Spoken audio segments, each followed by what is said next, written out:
Muli po sa hapong ito, tayo po ay mag-aaral ng salita po ng Panginoon. At alam ko po lahat tayo ay may mga natutunan na tinuro po sa atin kahapon ni Pastor Marvin. Alam niyo po, ang ganda po ng topic natin ngayon. Kasi dito pinapakita ng Diyos kung paano tayo mag-respond, kung ano yung bagay na ginawa po sa atin ng tao. Ano po yung dapat natin maging good attitude kapag tayo po ay ginawa ng mga bagay na ito. Yung tinuro po sa atin ni Pastor Marvin kahapon, sabi po ng title po sa pinag-aaralan po natin, ano ang biblical attitude kapag, number 1, sabi niya po dito ay pinipintasan. Number 2, sinisita. At number 3 ay inaaway. Yan po yung mga attitude na ano yung magiging response mo kapag ito ay ginawa sa iyo. At alam ko po, lahat tayo ay naturuan na po kahapon ni Pastor Marvin. At ngayon po, sa oras na to, itutuloy ko po yung pinag-uusapan po natin na anong biblical na attitude ang dapat nating gawin kapag ginawa sa atin ang mga bagay nito. Dito po ako sa number 4, kung kayo po ay may Bible. Dito po sa Matthew chapter 5, verse 11 to 12. Kung kayo po ay may Biblia, pakisabayan niyo po sana ako. Yan, ano po yung magiging attitude natin kapag tayo po ay ganito ang ginagawa po sa atin. Dito po sa Matthew chapter 5, verse 11 to 12. Yan, kung kayo po ay nandyan na, sabayan niyo po ako ng iyong mga mata. Yan, sabi niyo po dito, pinagpala ang mga nilalait at inuusig ng mga tao at pinaparatangan ng lahat ang uri ng kasamaan na pawang kasinungalingan ng dahil sa akin. Verse 12, magsaya kayo at magalak sapagkat malaki ang gantimpala nyo sa langit. Alalahanin ninyong inusig din ng mga propetang nauna sa inyo. Yan, yung sa akin po sa number 4, pinag-uusapan sa likod. Ngayon po, ano po yung magandang attitude natin? Ano yung magandang good example natin kapag tayo po ay pinag-uusapan sa likod? Sinasabihan tayo ng mga bagay na hindi totoo. What if kung totoo yung mga sinasabi po sa atin? Ano po kaya yung magiging pwede na attitude natin as a Christian o anak tayo ng Panginoon? Ang sabi niya po dito, sa binasa po natin, magsaya. Ha? Hindi po kita maintindihan, Pastor. Kuya, bakit kailangan nating magsaya? Na pinag-uusapan ka na sa likod, maaaring dumating sa point natin na mainis tayo. Tama po, masar tayo. At lalo na kapag hindi totoo yung sinasabi sa atin ng ibang tao. Ngayon, tinuturuan tayo ng Diyos, tinuturuan tayo ng Biblia, na kapag pinag-uusapan ka sa likod, pinaparatangan ka ng hindi magagandang salita. Ang sabi po ng Biblia, magsaya po tayo. Bakit po? Yung mga tinatanim po natin sa ibang tao, yan po ay aanihin din po natin. Kaya yung mga nagtanim sa atin ng mga salita na hindi maganda, na naranasan po natin, hindi naman tayo mag-aani nun, kundi sila yung mag-aani ng mga bagay na kung saan pwede silang mapahamak. Amen po. Alam niyo po mga kapatid, tinuturuan tayo ng Diyos na kahit na naman ang sabihin ng ibang tao sa atin, kahit siraan tayo, kahit laitin tayo, sabi po ng Biblia, kahit usigin tayo, sabihin tayo ng masang salita, ang sabi po ng Biblia, magalak pa rin po tayo. Maging masaya pa rin tayo kasi lahat po ng mga manggagawa, lahat po ng mga lingkod ng Diyos ay dumaan sa mga pagsubok katulad po ni Jesus Christ. Amen po, maraming salita ang napakinggan ni Jesus na masasakit na sinabi ng mga tao pero binaliwala lang po niya.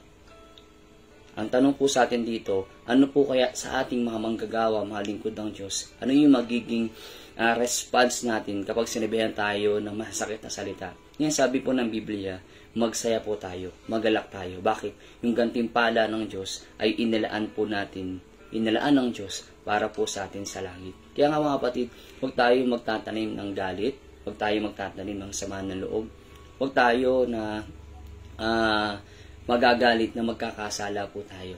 Kaya nga sabi ng Biblia, magalak ka pa rin, maging masaya ka pa rin. Ano man ang sinasabi ng mga tao sa iyo, at kung ito man itotoo na sinasabi ng tao sa iyo, maging humble pa rin po tayo. Magpaayos at magpakumbaba tayo sa Panginoon. Hindi mo kaya na lumaban, wag tayong lalaban mga kapatid. Kasi alam mga kapatid, sabi po ng Biblia, kapag tayo po ay lumaban, ang ibig sabihin lang po nito, hindi tayo kalugod-lugod sa paningin po ng Panginoon. Hindi tayo karapat-dapat sa paningin ng Diyos. Kasi ang paghiganti po, ang paglaban po ay ang Diyos lamang ang makagawa, hindi ang tao. Kaya mga kapatid, kung tayo man po ay may mga sinasabihan sa atin na hindi magandang salita, Sabi po sa atin ni Pastor Marvin kahapon, ipag-pray natin, ipanalangin natin po sila. Amen po mga kapatid, kasi tayo po as a Christian, tayo yung unang makakaintindi, unang makakaunawa. Mas mahirap naman po na papatulan natin yung mas mababa na alam natin na hindi ito yung kagustuhan po ng Panginoon. Amen po. Nakakalungkot nga pong isipin ano ba yung dapat maging attitude natin para maging maayos tayong lahat? Kaya nga sabi po ng Biblia, kailangan maging mapagkumbaba tayo sa lahat ng pagkakataon. Maging humble tayo, anuman yung mangyayari, anuman yung sitwasyon, anuman yung negatibong nakikita natin, maging humble pa rin tayo. Pag-pray natin at magpaayos tayo sa Panginoon kung ito man ay may kakulangan sa buhay po natin. Amen po. Kaya nga sabi po ng Biblia po sa atin dito, pinagpala ang mga nilalait. Doon pa lang sa word na sinabi ng Diyos, pinagpala ka na. Pinagpala ka kung pinaparatakan ka na masama. Pinagpala ka kung sinasabihan ka na masasakit na salita. Alam niyo po mga kapatid, naranasan ko rin po nung tayo naglilingkod ako sa Panginoon. Maraming salita na binibitawan yung kamag-anak ko, yung ibang tao. Kahit mga kaibigan ko, masakit na yung paglilingkod ko ay walang mangyayari. Yung ginagawa ko sa Panginoon ay walang kabuluhan. Mga kapatid, magtiwala lang po tayo sa Panginoon. Ano man yung sabihin ng ibang tao sa atin dito, una pa lang sinasabi ng Diyos, pinagpala ka na niya kung ikaw ay dumarating na time na inuusig ka ng mga tao. Ngayon po mga kapatid, maging mababa lang tayo. At ang sabi po ng Biblia, ano man yung pagsubok, ano man yung sabihin ng ibang tao sa iyo, kahit nakatalikod ka, na pangit na sinasabi ng mga tao sa iyo, maging masaya ka pa rin. Maging magala ka pa rin. Amen po. Yan po yung good attitude na kailangan ipakita natin sa iba. Alam niyo po, magugulat na lang yung ibang tao sa atin, bakit sige nito kahit gawan ko ng hindi maganda, ang bait-bait pa rin. Kasi alam niyo po, dapat makita sa atin na hindi na tayo nabubuhay, kundi si Kristo na ang nabubuhay sa atin. Amen po, kaya nga mahirap pangatawanan yung pagiging Kristyano kasi ito po ay dibdiban. Mga kapatid, kahit nasasaktan ka na, ang sabi po ng Biblia, kailangan maipakita pa rin po sa ating mga Kristyano yung kababaan. Amen po. Yan sabi sa number 4, pinag-uusapan sa likod. Ulitin ko po, ano man yung sinasabi po sa atin ng ibang tao, masakit na salita, hayaan lang po natin. Sabi nga ng ilan, ipag-pray na lang, ipasa Diyos na lang po natin. At ang sabi po ng Biblia, pinagpala ka at maging masaya ka na lang sa buhay na meron ka. Amen po, kasi sabi ng Biblia, whatever you sow, you reap. Amen, ano man yung tanim mo, yan din yung aanihin mo. Kaya nga kung nagtatanim tayo ng maganda at mabuting bagay sa ibang tao, yan din po yung aanihin po natin. Amen po, kaya nga, pakitingnan mo yung katabi mo, humble lang, maging mababa lang. Amen po. Yan, sa number 5 naman po, dito po tayo sa number 5. Dito pa rin po tayo sa Matthew chapter 38, verse 39 naman po tayo. Yan. Number 4, pinag-uusapan sa likod. Ano po? Number 5, sabi niya po dito sa verse 38 ng chapter 5, narinig ninyo sinasabi mata sa mata at ngipin sa ngipin. Ngunit sinasabi ko naman sa inyo, huwag kayong gumanti sa masamang tao. Kapag sinampal ka sa kanang pisngi, iharap mo rin sa kanya ang kaliwa. So, kaya na po, sinabi ko po kanina, napakahirap mamuhay bilang isang Kristyano. Tama po. Maraming mga unbeliever o kahit mga Kristyano, titingnan tayo kung paano tayo mamuhay as a Christian po tayo. Amen. Ngayon, sabi sa number 5, inaabuso. Ano yung magiging attitude mo kapag dumarating sa time ng buhay natin, inaabuso yung kabaitan mo, inaabuso yung ginagawa mo? What if, ano po yung magiging attitude po natin? Inaabuso nila yung ugali mo na okay ka, maayos ka. Ngayon, ano po yung pwede natin maibawi sa kanila? Ngayon, sabi nga po ng Biblia, hindi na to mata sa mata, hindi na to ngipin sa ngipin. Kapag ginawa mo na masama, gaganti ka na masama. Hindi. Sabi po sa atin ni Pastor Marvin kahapon, kapag ginawa ka na masama ng kaaway, ipalit mo ay pagmamahal. Amen po. Kasi lahat po tayo ay naging kaaway ng Diyos, pero hindi tayo ginantihan ng Panginoon. Salip ang ibinigay ng Diyos sa atin na kapalit ay yung pagmamahal na kaya niyang ibigay ang kanyang anak para po sa atin. Amen po. Alam niyo po sa atin dito mga kapatid, ang sabi po ng Biblia, sa binasa natin, kapag sinampal ka sa kabila, ibigay mo pa yung kabila. Masakit. Tama po. Nasaktan ka na, tapos hayaan mo lang na masaktan ka pa. Tama po ba? Ngayon, doon natin makikita sa buhay Kristyano na huwag kang gaganti. Huwag kang tutulad sa ibang tao na kapag gumawa ng mali sa'yo, gagawan mo rin ng mali. Amen po. Ulitin ko po, sabi po ng Biblia, sa Diyos ang paghihiganti. wala po sa atin. Amen po. Kaya nga mga kapatid, marami pong mga manggagawa, mga man of God na dumaan sa mga iba't ibang klase ng pagsubok. Pero hindi sila gumanti. Hindi sila lumaban na inabuso sila.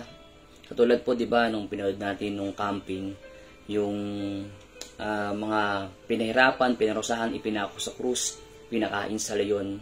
Hindi sila gumanti. Mga kapatid, maging attitude natin na kahit anuman ang sabihin, masakit na salita na sabihin ng ibang tao. Hindi lang sa salita, kundi physical sinasaktan ka. Ano yung magiging attitude po natin? Kaya nga sabi po ng Biblia po sa atin dito, anuman ang gawin sa'yo ng ibang tao, ipakita mo pa rin sa kanila na iba ka sa kanila. Ano pong ibig ko sabihin? May ipakita mo pa rin sa kanila na anuman ang sabihin o gawin ng ibang tao sa'yo, ang kabaliktaran nun kung ano yung ginagawa nila, ibabaliktad mo. Halimbawa, ginawan ka ng masama, gawan mo ng mabuti. Amen po mga kapatid. Kasi alam niyo po, dito makikita at mapatunayan ng Diyos kung tayo po ay tagasunod ng Panginoon. Kaya nga sinasabi ng Biblia, mahirap kapag hindi tayo dumaraan sa mga pagsubok. Mahirap. Kaya nga mas maganda pang dumadaan tayo sa mga pagsubok, sa mga pag-uusig, sa mga buhay na dapat dinadaanan po natin as a Christian. Bakit? Unang-una, para tumibay ka. Pangalawa, para mas maranasan mo pa kung gaano kalapit ang Diyos sa buhay mo. Amen po. Kaya nga mga kapatid, sa buhay natin, sa time na tayo po ay ginagawa ng hindi maganda, ipakita pa rin natin sa kanila na tayo po ay anak ng Diyos. At kailangan ang iganti po natin sa kanila ay kabutihan pa rin. Sabihan ka ng masakit na salita, sabihan mo siya ng magagandang salita. Saktan ka man, ipakita mo pa rin sa kanya yung magandang halimbawa na namumuhay ka as a Christian. Amen po. So, dito po tayo sa pang-anim. Yan, sabi niya dito ay sinasamantala. Parang kapareho lang din po siya ng inaabuso. Dito po tayo sa number 6, yung ginagamit. Dito po tayo sa Ephesians chapter 4, verse 32. Yan. Ephesians chapter 4, verse 32. Yan, kung kayo po ay nandyan, pakisabayan niyo po ako. Yan, sabi niya po dito sa Ephesians chapter 4, verse 32, sa halip maging mabait kayo at maawain, mapagpatawad kayo sa isa't isa tulad ng pagkapatawad sa inyo ng Diyos dahil kay Kristo. Yan, sabi sa number 6, kung ikaw man ay sinasamantala o inaabuso ka, ginagawan ka ng hindi maganda, ang sabi po ng Bible dito ay maging mabait at maawain, maging mapagpatawad tulad ng pagkapatawad sa inyo ng Diyos dahil kay Kristo. Ulitin ko po, ang pamumuhay ng isang Kristiyano ay hindi ganun kadali. Hindi po ganun kadali. Hindi tayo aayon sa takbo ng sanlibutan, kundi aayon tayo sa takbo ng sinasabi po ng salita po ng Diyos. Mga kapatid, makikita ng ibang tao kung ano yung magiging attitude mo kapag ikaw ay pinipintasan, sinisita, inaaway, pinag-uusapan sa likod, inaabuso, o sinasamantala. Ngayon, ang dapat nating gawin is maging mabait pa rin po tayo. Ulitin ko po, sabi ko po kanina, ano man yung itinatanim po natin sa kapwa natin, ano man yung itinatanim natin sa ibang tao, yan din po ang aanin po natin. Sabi nga po sa atin ng ating pastor, na pastor ninyo, kung ano ka ngayon, yan yung bunga ng tinanim mo kahapon.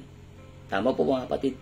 Kaya ngalan niyo po mga kapatid, ano man yung itinatanim mo sa Panginoon. Ulitin ko po, lahat ng itinatanim mo, pangit man o masama, yan po ay aanihin po natin. Kaya ngalan niyo po mga kapatid, ipinapaalala po sa atin ng Diyos, maging mabait tayo, maging maunawain, maging mapagmahal, at maging malasakit po tayo sa ibang tao. Tigilan na po natin yung mga bagay na hindi, alam mo hindi ito kagustuhan po ng Panginoon. Alam niyo po mga kapatid, nakakalungkot lang.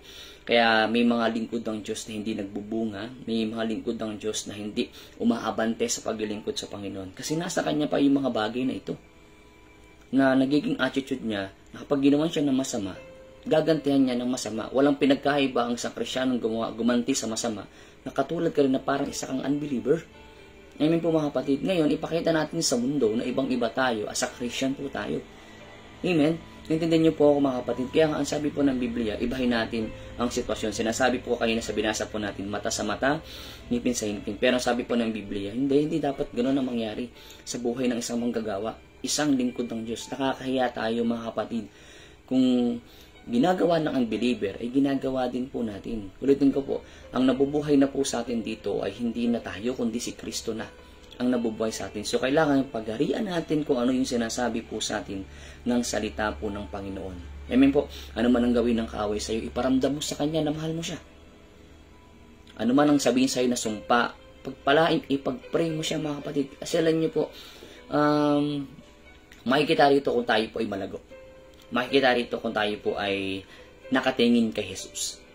Makikita rito kung tayo po ay matibay yung pundasyon. Maraming ugat kung yung attitude na pinapakita po natin ay maayos.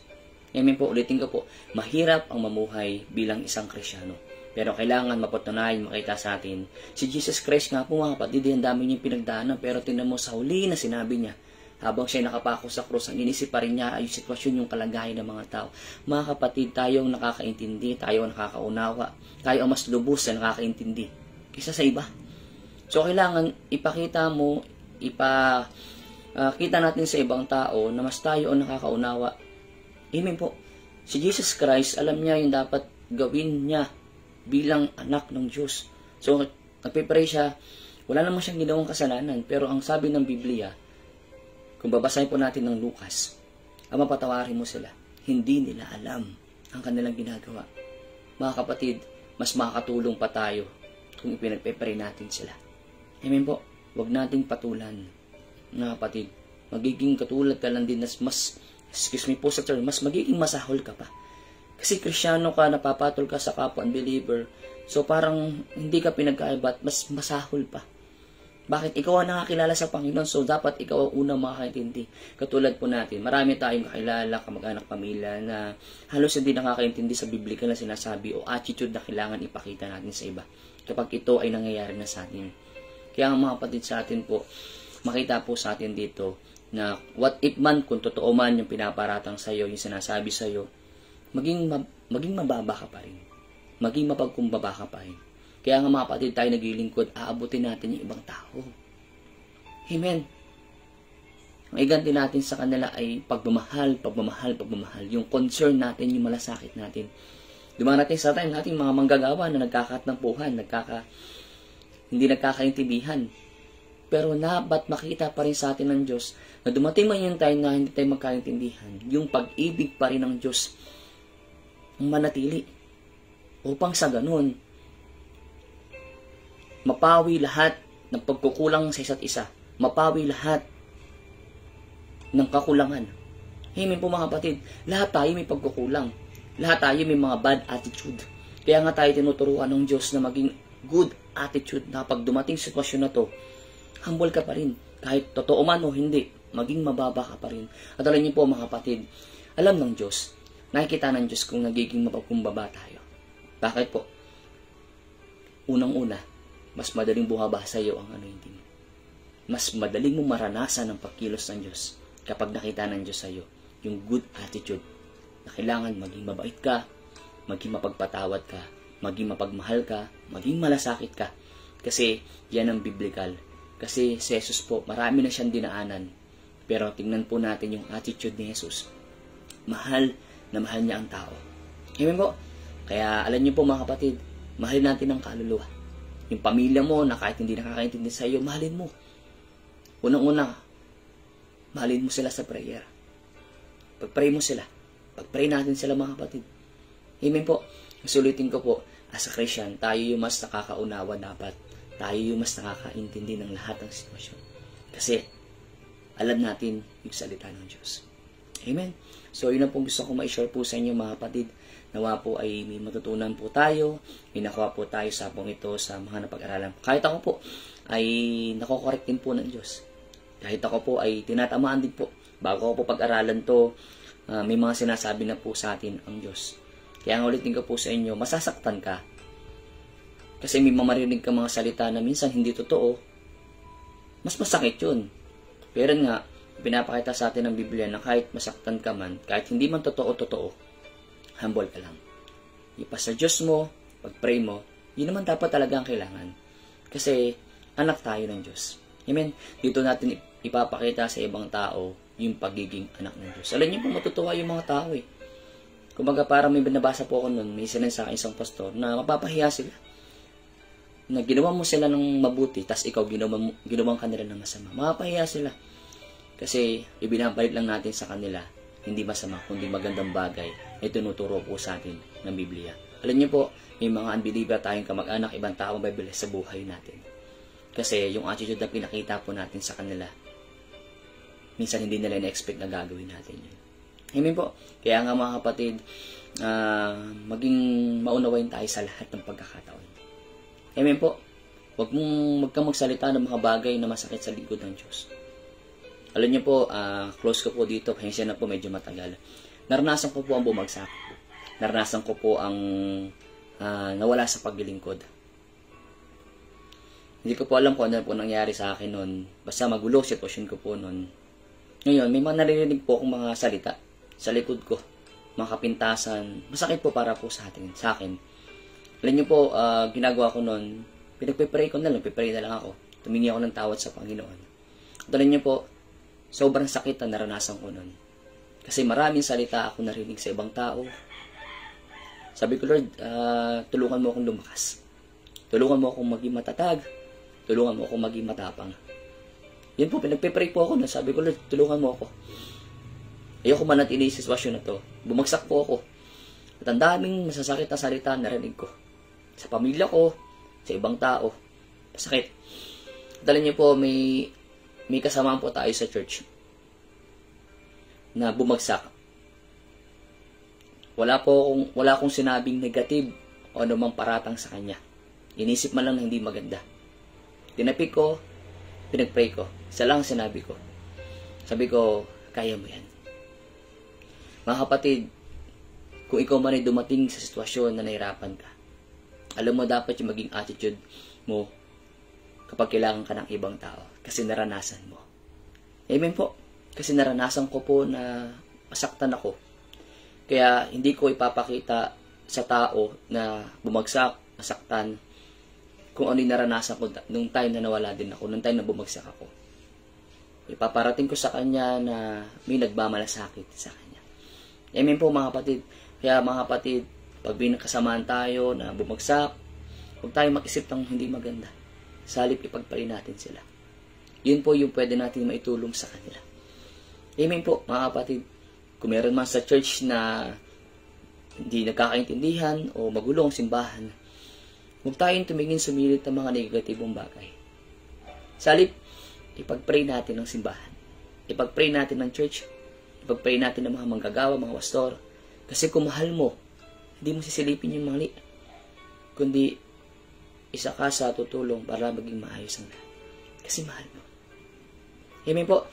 Kaya nga kung kayo may katabi man, kung wala ka mang katabi, o ikaw lang, magiging mapagmahal ako sa Panginoon, sa gawain, sa simbahan, at sa mga kasama kong manggagawa. Amen po. Hindi gusto ng Diyos na tayo po ay magsilipan ng mali. Kundi ang gusto ng Diyos, tayo po ay magmahalan hanggang sa pagbabalik ni Kristo.